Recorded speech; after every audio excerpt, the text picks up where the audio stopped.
Hello and welcome to Life Matters, where we interview guests who protect human life from conception to natural death. I'm Colby Mazzarella. Welcome to the show. Our guest today is attorney Thomas Harvey, who is organizing a petition drive for an amendment to the Massachusetts State Constitution. Welcome to the show, Tom. Well, thanks, Colby. Thanks. So you have a petition drive going, and first of all, what's the big issue? I know it's a huge project. What is so important that it's worth working on it like that? Well, I think that most people in Massachusetts, including pro-life people, don't realize that for the past probably almost 40 years, their tax dollars have been paying for abortions. Most people think that doesn't happen because of the Hyde Amendment, but well, what's the that? Hyde Amendment is a law passed by Congress, and it only affects federal funding for abortion as opposed to state funding. So really right now, for many years, federal funds cannot go for abortion. Yeah, each year it has to go before Congress, and they renew the Hyde Amendment, which prohibits federal funding for abortion except in the cases of rape, incest, and life of the mother. But otherwise, those federal funds are prohibited to go for abortion. Now, they do go to places like Planned Parenthood. It's just that Planned Parenthood can't use those federal funds for abortion.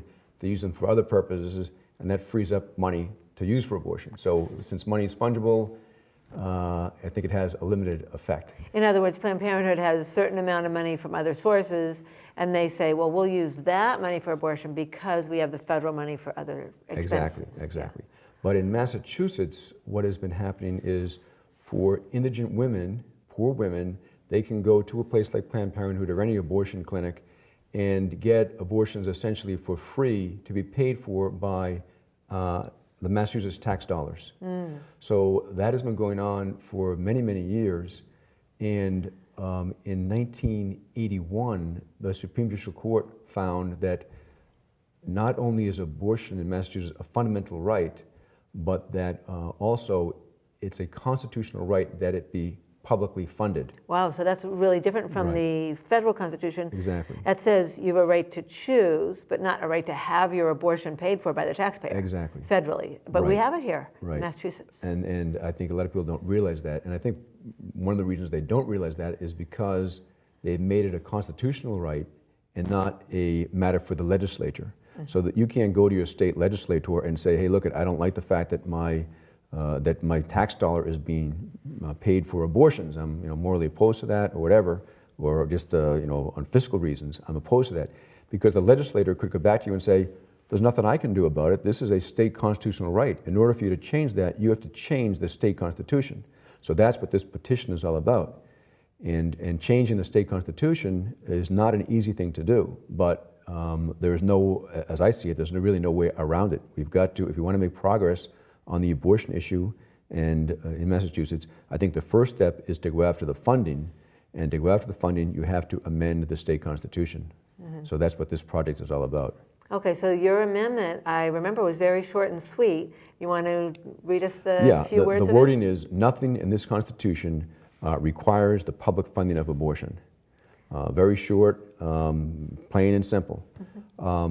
Now, we tried this 2 years ago in 2015, but I kind of started late. I didn't get the institutional support I was expecting, but this time around we're starting earlier. I have Renew Mass Coalition with me, and this is the same organization that was instrumental in past signature drives. For example, on the locker room bathroom bill, they were able to get enough signatures. Common Core, they were very involved in that. They got enough signatures. So I think this time around in 2017, we should be able to collect these signatures. And what I didn't tell you was, to amend the state constitution is a 4-step procedure. I was going to ask you, I knew there were a lot of steps. So the first step is collecting, in this case, 64,750 signatures. Okay. It's 3% of the number of voters in the last gubernatorial election. So that comes to, according to the Secretary of State's office, 64,750 certified signatures. To do that, we probably have to collect about what they call raw signatures. That is, not necessarily certified. You don't know, because there's usually a lot of mistakes. People are inexperienced collecting signatures. But we probably need about 100,000 raw signatures. That's step one.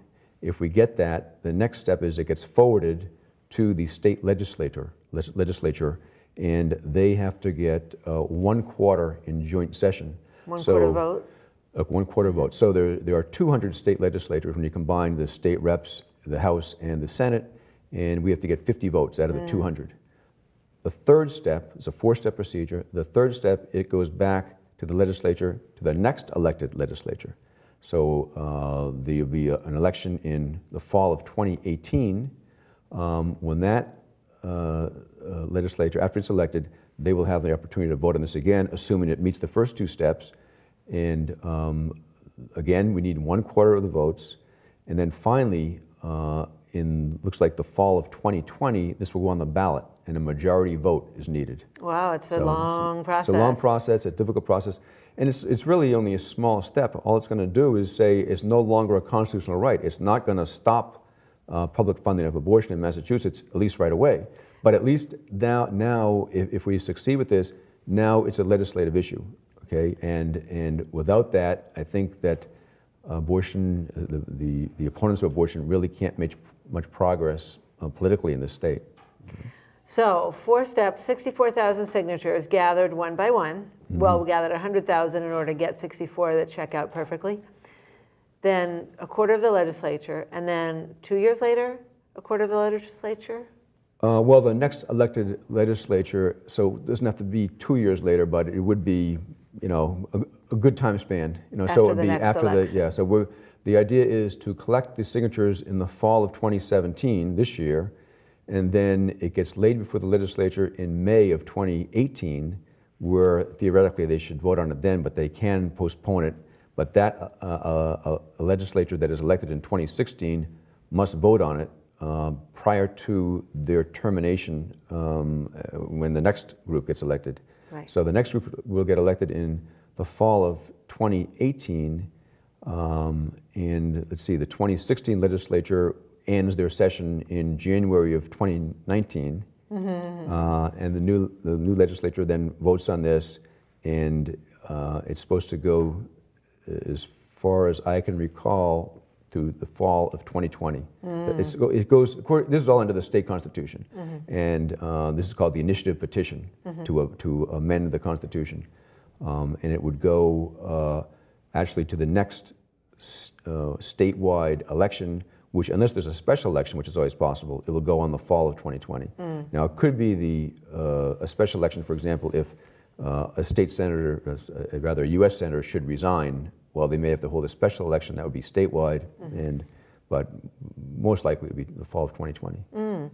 So I know that we've all seen the initiative, well, we've seen ballot questions on when we vote, if we vote, and not realizing there was such a huge project to get them onto the ballot. How do those questions get on the ballot? So first it's called an initiative petition, meaning citizens take the initiative. Citizens can just decide what they want in our Constitution and see if they can get enough support. Correct. So this is a procedure that it's got to be a groundswell of support, and if you don't get the support, then it's going to die. At each level, it's got to pass each step. So if we don't get the signatures, it's over.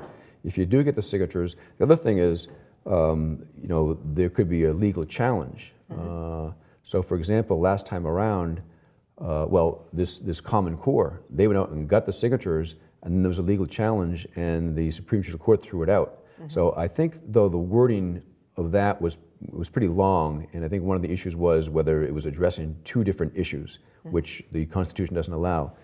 The wording of this one is so simple, it's certainly not 2 different issues.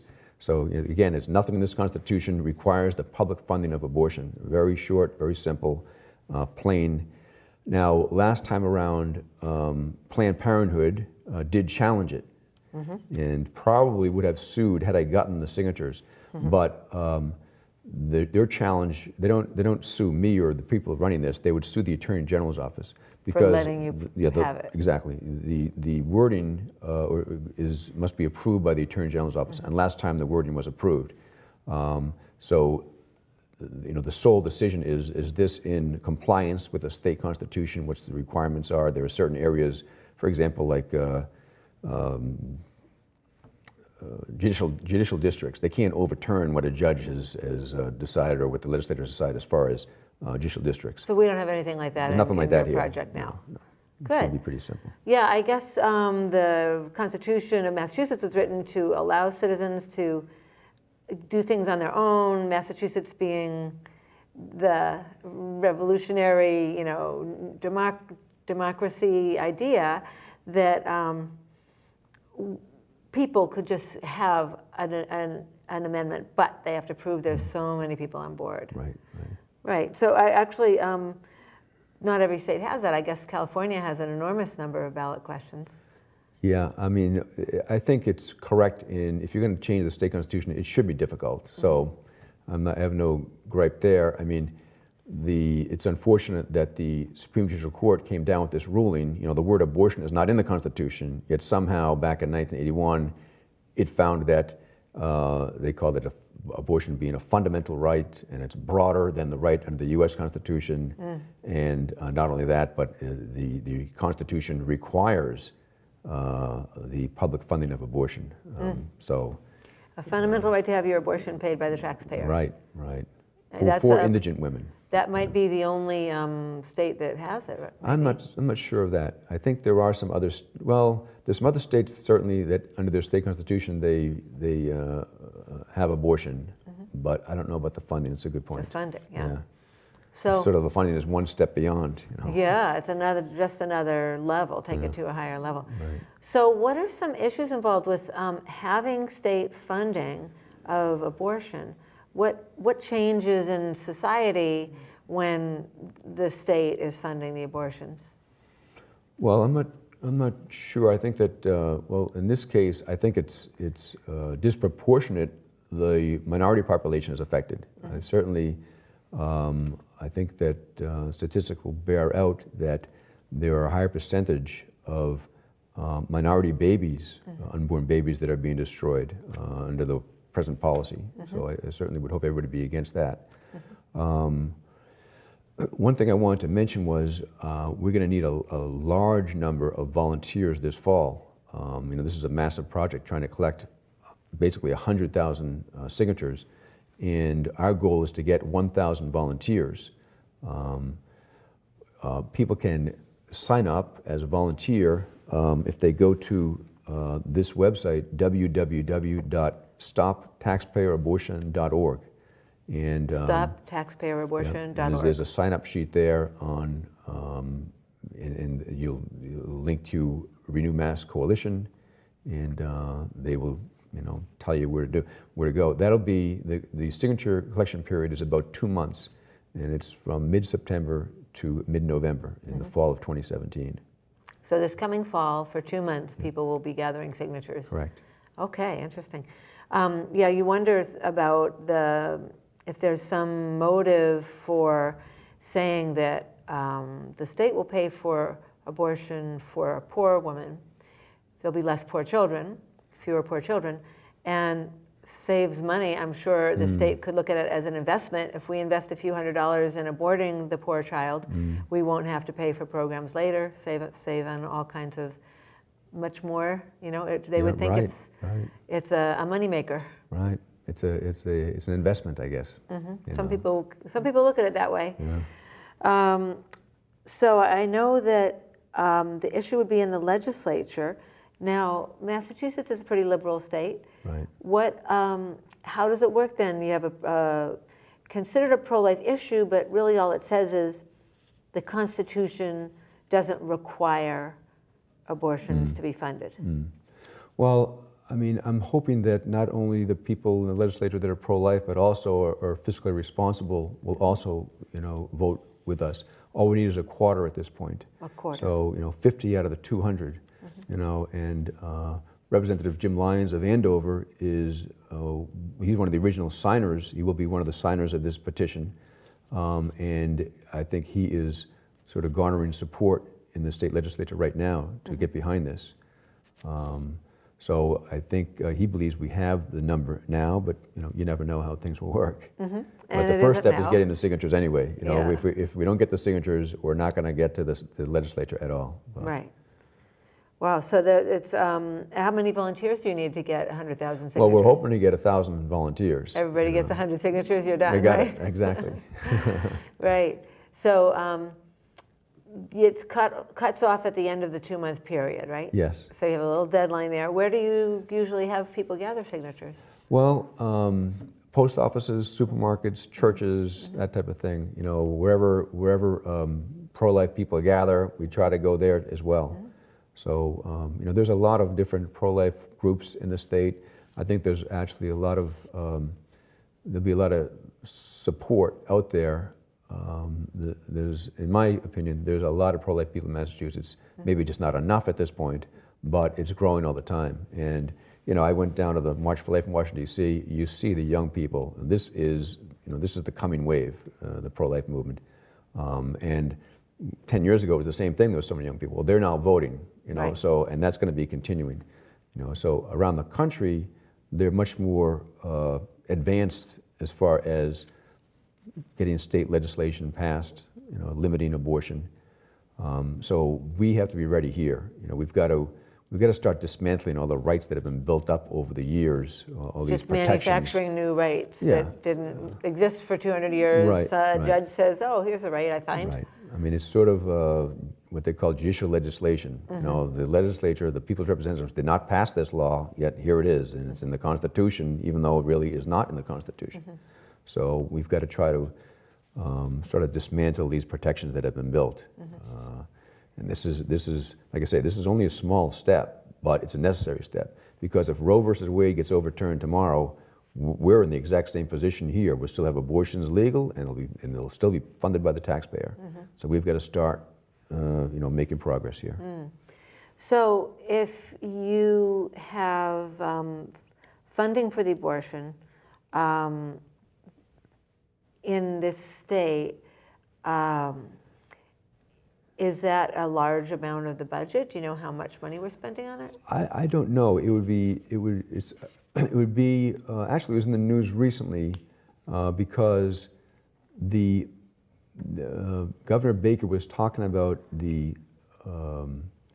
if they defund Planned Parenthood, he said that he would ensure that those funds are covered by the state. Now, that wasn't the exact issue here. We're not talking about directly defunding Planned Parenthood in this Constitution, in this amendment, but it is related because the state funding, it's Medicaid is a joint state federal program, Right. and that's where these indigent women are getting the abortions paid for through the Medicaid funding. I don't know the exact number. I'm sure it's a couple of million. So they could only get it from the state portion of the Medicaid, Exactly. not the federal portion. Exactly. Yeah. Yeah. Yeah. Well, I know that in the Moe decision, the court said childbearing funding must include abortion. Right. So if the legislature says, we're going to help pregnant women with their, you know, somehow support a woman in a crisis pregnancy with funding, what is the judge saying that entails? I think what the Moe decision said was, it's not necessarily a constitutional right to have your abortions funded. However, the state is involved in maternity care. And if the state's going to get involved in that area, it's unfair to only fund maternity care and not abortions.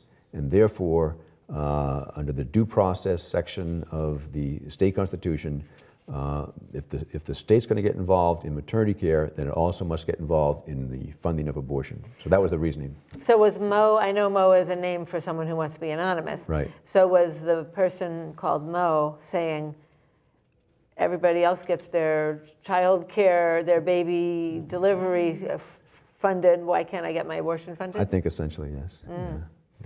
And that judicial decision actually took it out of the hands of the legislature, so the voters can't be represented. It's That's kind of a taxation without representation. Right, it is, yeah. So this would not change anything right away. It would just say, now the legislature can vote, instead of having the judge make legislation. the Exactly. legislature. It's just setting the table. It's making it so it's possible in the future when we do have the votes in the legislature to change this. But also, I think it's going to put a little bit of pressure on the legislatures because right now they don't have to take position on abortion, really. Right. And now, if this thing passes, and then someone proposes a bill, like Representative Lyons may propose a bill to stop taxpayer-funded abortions, well, now people can lobby their legislators, and they have to take a position on it. And now there's going to be a record on abortion. And not only, I would hope not only the social conservatives, the people that are opposed to abortion, putting heat on their legislator, but also the fiscal conservatives who don't want their money being spent on abortion. So I would hope that, this is a long-range project, but it's got to start somewhere, because unless this constitution, the state constitution, is amended in this regard, we're going nowhere. Okay, so this would actually put legislation back in the legislature, which is where it's supposed to be, not in the courts. Exactly. Yeah. So if you pass this amendment, then, as you said, somebody may or may not propose a bill to stop funding of abortion, and then people on each side can call their legislator. So again, if somebody wants to actually help to get signatures, can you say that website? Yeah, it's www.stoptaxpayerabortion.org. And there's a sign-up sheet, and you don't have to be experienced. You can get trained. Actually, the last time around when we didn't get enough signatures, Renew Mass Coalition is going to mail out the signature sheet to every single person that signed to have them sign again. So that right now we're looking for volunteers, but in the fall we're looking for signers. 100,000 of them. 64,750 of them certified. 100,000 raw. Yeah, 100,000 people sign in order to get 64,000 perfect ones. Okay, so that will be a big project starting really getting going in the fall. Yes. And until then, you have a lot of steps to do getting ready? Well, one of the steps is I have to get 10 original signers, and they've got to submit their names and sign and get certificates of voter registration. That sort of starts the ball rolling. Then I submit that to the Attorney General's office. They have to review the petition, the language, to see whether it's in compliance with the state constitution. Which it already was the last time around. Yeah, this one actually, the wording is going to be slightly different, but basically the same. And then that will, if that is approved, then that goes to the Secretary of State. The Secretary of State produces the actual petition sheets. Last time I think there was 23 different places for names on it. So we fill those sheets up, we submit them to the town clerk. The town clerk in each, that's one of the problems, is each sheet is specific to each town or city. So that's got to then be brought to the town clerk, registrar's office, town clerk's office. They have to certify that this person, yes, is a voter, is a registered voter in that town, not signing twice. And then the organizers like me have to go pick it up from each town clerk's office and bring it to the Secretary of State's office. This is all there's certain deadlines. So if someone signs a petition, they have to sign on their own town's sheet of paper. Correct. Who are the 10 original people, or some of them that you have Well, gathered? last time it was Representative Jim Lyons and his wife, a lot of people from the Arlington, Medford area where actually this whole thing started with the pro-life committee at the St. Agnes Catholic Church in Arlington. So some of those people were involved in being one of the original signers. And I think that's pretty much it there. But probably the most prominent name was Representative Jim Lyons. Well, good. Well, we wish you the best of luck, and we'll keep in touch with you to find out how it goes as the months go by. Great. Thank you, Colby. Thank you very much for being on the show. Sure. Thank you. Good. And thank you for watching. See you next week on Life Matters.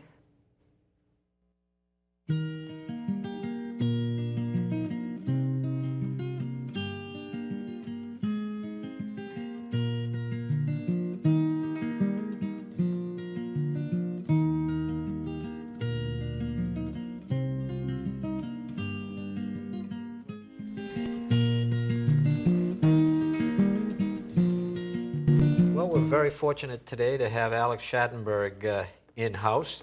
He is the international guru as far as euthanasia and fighting euthanasia across the world. He heads up, he's the international chairman of the Euthanasia Prevention Coalition. Yes. Well, Alex, tell us, what is happening in the world today? Can you tell us some of the continents you've been on and that sort of thing? And Yeah, I think the first point is that in Massachusetts, the whole ballot question 2 is important, but that is assisted suicide. And in our organization, it looks at both issues of euthanasia and assisted suicide. So it's a wider thing. And euthanasia is when somebody would directly cause your death usually by lethal injection. Of course, they could do it in many ways, but usually it's by a lethal injection. So and that's how a physician will do it. And just so you know, it's not actually that.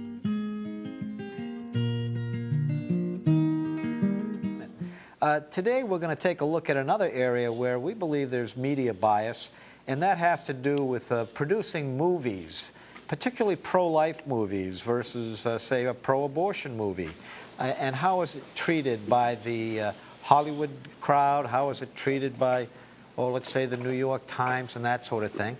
And with us is the filmmaker and co-producer Anne McElhaney, who's recently put out a movie on Gosnell, who several years ago we did a lot of shows on Gosnell here in Boston regarding him being an abortionist that the pro-abortion industry likes to call as an outlier, but in reality it goes on all over America. And welcome, Anne McElhaney. It's nice to be here. Thanks very much, Brendan. And I'd like to ask you, first of all, you're a filmmaker. You've done some other films. What kind of films were they? And then how did you get involved in producing Gosnell? Yeah, we've made a lot of documentaries about environmentalism and environmentalists. The most recent film we did prior to the Gosnell film was Frack Nation, which is available on Netflix. It's a film examining the fracking industry and the lies told by environmentalists about fracking. So we had never tackled anything quite like this story before. And what got you intrigued in this story? How did you hear about it? Very much by accident. I mean, it's quite an extraordinary story in itself because we had no interest in the abortion. We, as we're kind of typical journalists, we'd be very neutral on the issue of abortion.